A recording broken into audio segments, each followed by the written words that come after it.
makasipat. So ngayon ay ganap na siguro mga nasa alas 6 ng gabi. So mamaya mga bandang alas 7 ay pupunta ako sa dagat. Hindi muna ako makasipat na night dive kasi pagod ang katawan ko. Mahirap naman mag-dive ng pagod ang katawan, baka may mangyari pa sa atin akong ano. So ang gagawin ko ay magpapahinga lang ako maya maya. Bali hintayin ko lang mag alas 7 ng gabi, tapos pupunta na ako sa dagat. Pagkapahinga ko pag mga bandang alas 7 na, para sa tabi ako makakasipat mag-i-spear fishing. Pamamana sa tabi ito ang gagawin ko ngayon makasipat. So sana samahan nyo pa rin ako sa adventure na to, at sana makahuli ako ng pang-ulam para may maiuwi dito sa amin, at may maiulam kinabukasan. So samahan nyo mamaya makasipat, kita-kita na lang tayo sa dagat.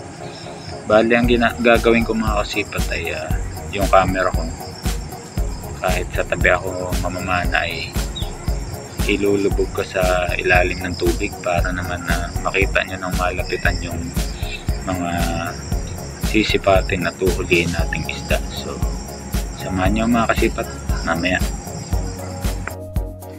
Ayun, nandito na ako mga kasipat sa dagat, at punta na tayo dun sa pamamanaan natin.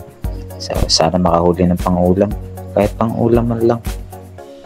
Magpapasalamat na tayo dun kay Lord. So tara. So andito na ako mga kasipat sa spot, at ito, unang-una nakakita tayo agad ng orange spotted rabbit fish. So sa kulit ng rabbit fish ka, ayan, pang-ulam na agad yan mga kasipat. Salamat po Lord. Ayos, lapad yan mga kasipat. Ayan, no? Kita nyo naman.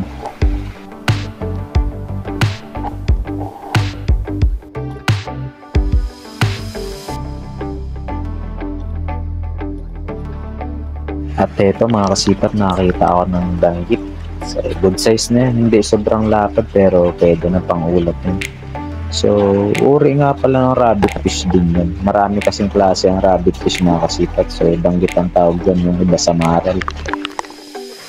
Tapos dito mga kasipat, nakakita ako ng triple pailoras. Good size na yan, nakatago sa bato. Ayun, nagtago pa lalo nung makita nyo yung sima siguro ng pana natin. Saka nung mailawan siya. Sana mahuli po. Pero alanganin, pero susubukan natin hulihin. At yun nga, hindi nahuli. Eto mga kasipat, may danggit ulit. Good size na yan.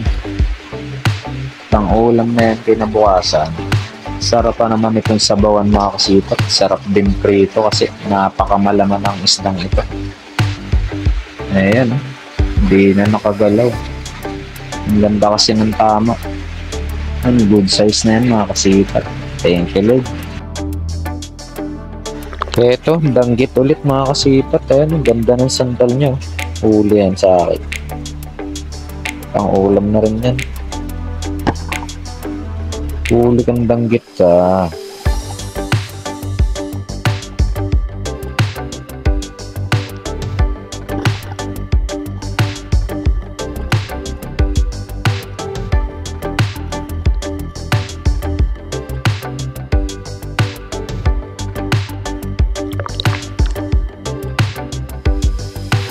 Tapos dito mga kasipat, may danggit ulit, no?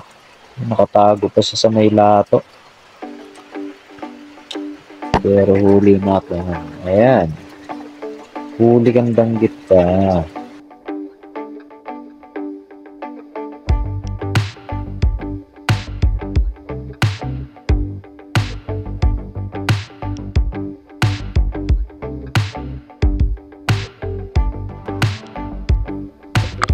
Eto pa mga kasipat, oh. Nakasandal sa bato, sana wag umalis. Nako, umalis nga. Medyo mailap yata itong danggit na to, ah. Hindi kaya ito makatakas. Mukhang mailap ito, eh. Try natin. hanapan natin ng magandang anggulo, magandang angle. Pag nga pala gantong isda mga kasipat ang papanain nyo, hintayin nyo na medyo siya, humiga. Yan, ganyan pesto. Kasi dun talaga sureball na huli. Kaso ito nakatakas. Sayang. Tapos ito mga kasipat, may danggit ulit. Aba, puro danggit ngayon ang nagpakita sa atin. Ayan malapad-lapad na yun.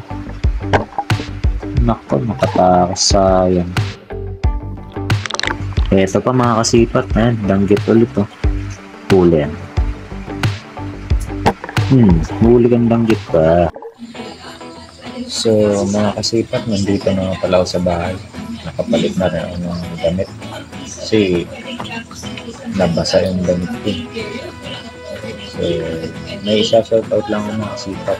So, shoutout nga pala kay Bro Jebs TV. So, ito yung channel niya. Search nyo lang sa YouTube kung gusto nyo mapanood yung spearfishing vlogs niya din. So, shoutout nga din pala mga kasipat sa inyong lahat na laging nagla-like, nanonood at tinatapos yung mga videos ko. So, maraming salamat sa mga hindi nag-i-skip ng advertisements. So, malaking tulong po yung mga kasipat. At sa mga silent viewers ko dyan, kaya sa lahat ng mga nag-comment. So, shoutout sa inyo lahat. At sana patuloy pa rin po ang sumuporta sa akin at mag-iingat po kayo lahat. Salamat.